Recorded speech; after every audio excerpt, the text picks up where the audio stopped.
No, and not to offend our Kiwi brothers and sisters, but I mean, most of our we love business very much. is done with the United States, yeah. Well, indeed. Look, our Kiwi cousins are family. They are absolutely a close and trusted partner.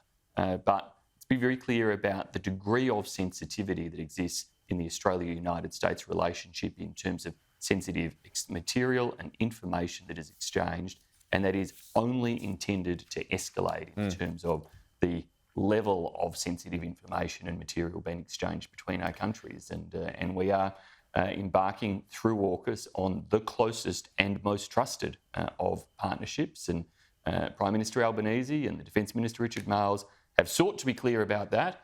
Why is their Trade Minister at odds with them, and why is he seeking to talk down the US relationship in this way? That's why he ought to be pretty quick to correct the record or have the Prime Minister haul him into line. Meanwhile, Paul Keating has confirmed a meeting with Wang Yi this week, so the games are being played everywhere, Simon.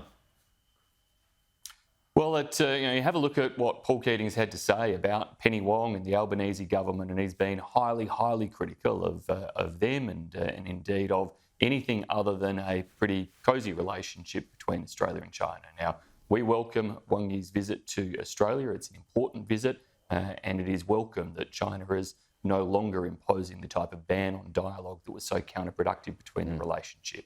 But it is quite pointed and somewhat insulting towards Penny Wong for the Chinese embassy to have sought this meeting with such a vocal critic of Penny Wong. Okay, our top political story this morning, Simon, it's this tech giants. They face tens of millions of dollars in penalties and fines if they fail to act on terrorist, extremist or child abuse material. I mean, I think we all support heavy penalties for inaction here, but as these companies are a law unto themselves, will they cough up?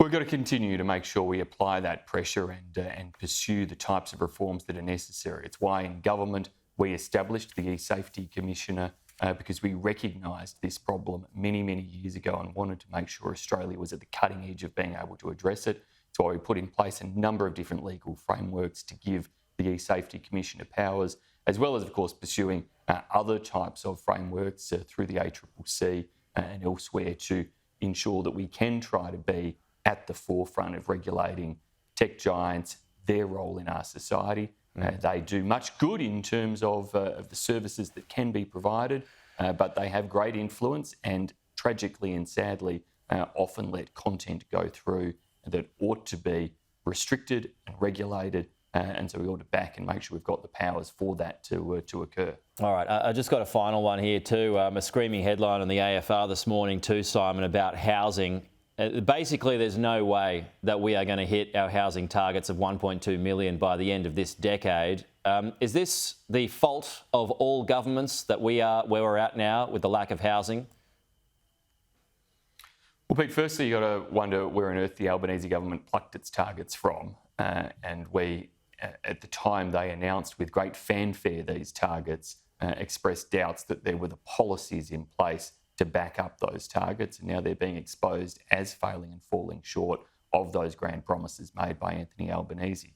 Of course, it does necessitate policies and approaches at federal and state level, as well as local government, all have a role to play in terms of your question. Yeah. We will be making sure that we take policies to the next election that are focused very much on home ownership and how we support Australians, especially young Australians, to get into the home ownership market. All right, Simon Birmingham, we'll leave it there. Talk to you soon.